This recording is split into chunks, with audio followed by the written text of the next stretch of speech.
We're doing a furnace and air change out here. These lines go underground, which is not good, but so anyway, I marked my pad, set the AC on there, marked the lines, and I cut these lines as close to the service valves on the old unit as I could. And now I'm just gonna set the pad so it lines up. I just bent this over a little bit. Just gonna get my pad square to the house and bend my lines so they, oh shoot, that little one's not gonna reach, so I have to put a coupling in there and add onto it. But or I could cut the little one off again, I guess, or the big one, I mean. But we got all this crap here. Yeah, maybe I will just do that. I'll just go with the little one, like so. And then, actually, it's got to be up a little bit. About 3.5 off the pad, something like that. And then we'll just hack off this big one, clean that up, and slide it right in. Corey's got the furnace tore out, starting to cut that. So what we're going to do here is put a piece of sheet metal on top of the new furnace, about 10 inches high, set the coil on that, flange out right there. That should set right on the furnace. Boot's going right back on. Piece of cake. It's the old coil.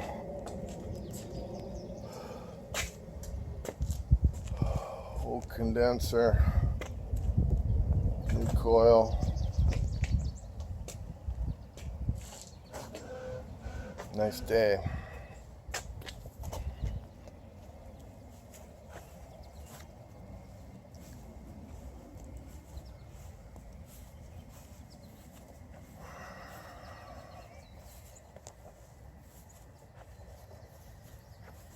I think all I need to do is not step on those chives today and I'll be in good shape. Boy, they do smell good though.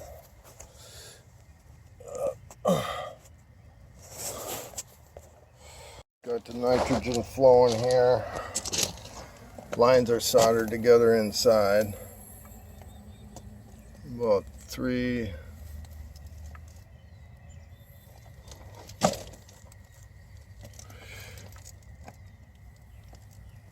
or 4 psi. It's all wrapped up with rags protecting the service valves. I'm gonna fire up the torches and solder this, and I'm gonna flush it with nitrogen through the high pressure port, which is the one with the blue handle here. Okay, I'm gonna blast this out with nitrogen.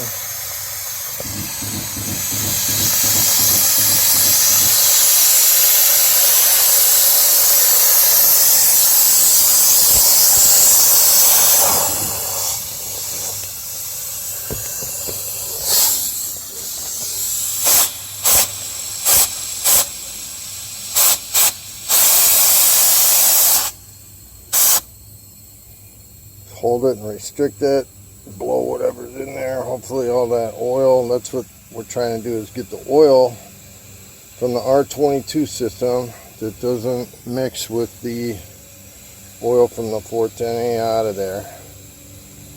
And the higher pressure we have, and then restricting it as we're blowing, should push that oil out. That's the idea.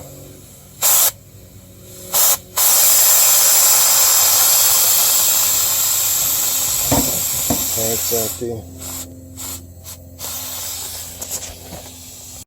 Tight little space here. Getting ready to screw the boot on, then we'll screw the pads on the back, so we won't be able to get them in after, at least on that one corner. Plenum's cut. I'm gonna go hold the boot so Corey can screw it on, and we will get this done. Got the boot in. We're gonna screw that plenum down. Mount the coil on top of that, slide the whole works in and get it hooked up, gas, electric, solder the lines.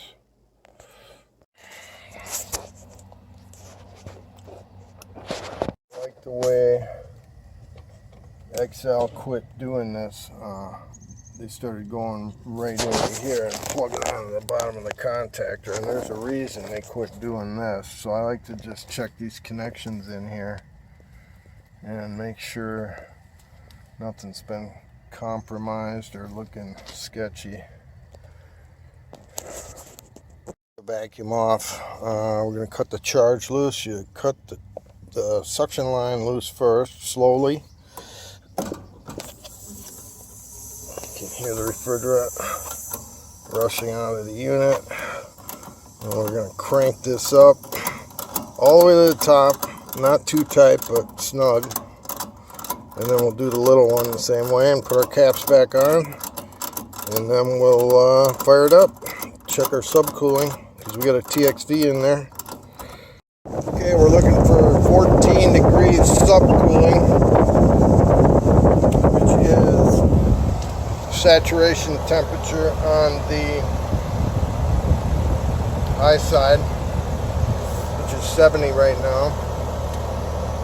So if that number stayed there, we'd be looking for 56 on here, which means we need to add refrigerant after it's had time to run for a while, which is going to get this number to drop, and that number will probably go up, as well as this one, which is right at 32, 33. We're just above freezing on that one, so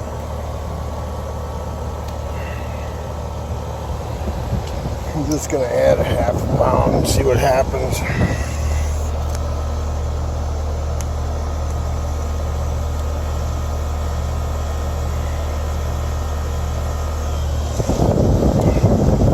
The one thing you don't want to be with 410A is overcharged, because if you're overcharged 3 ounces, you're going to be going out.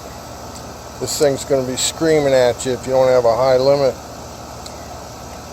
high pressure switch when it's 90 degrees out. So you're better off undercharged for sure than over on a 410A.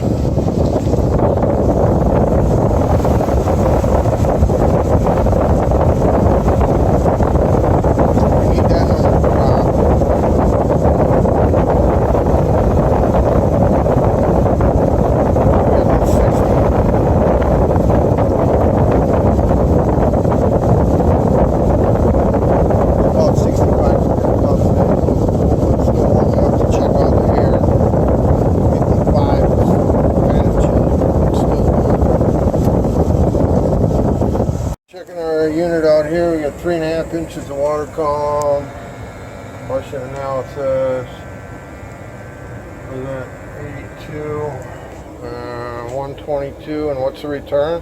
71. 71, so 29, 40, 52, 52 degree rise. 50, almost 51. Alright, whatever. You can button up that guy. Yeah. Pressure is a little high, 0.5, 0.6. Not sure what we would do there. We got a kitchen wall here. Yeah, there's not much we can do here, except cut a hole in the return and let it suck from here, but that's not legal because we got a draft to it over there. So if we got any closed vents in the house, we're going to want to open them. That's about all we can do. Alright, turn the heat off. It's too hot in here. I'll get it. Yeah, you go ahead and do that. We got a pregnant one, and all the guys are following her around. That's all it could be. It's crazy. I saw 4 of them swipe up into that tank there from up in the house.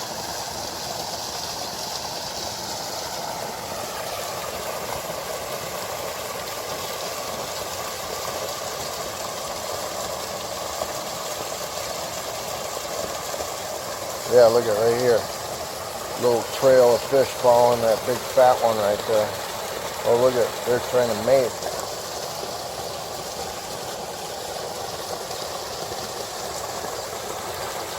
Oh, the old man's going after her. Look at that.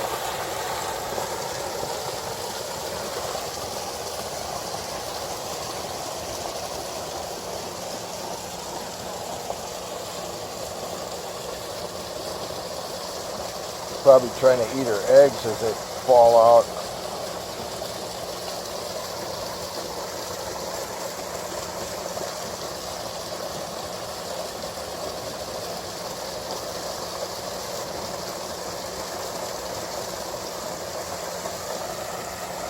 This oak tree is dropping all these little furry things. Plugged up the basket. We had no water moving at all this morning. But look at this trail of fish here.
Freddie, what are you doing over here? Huh?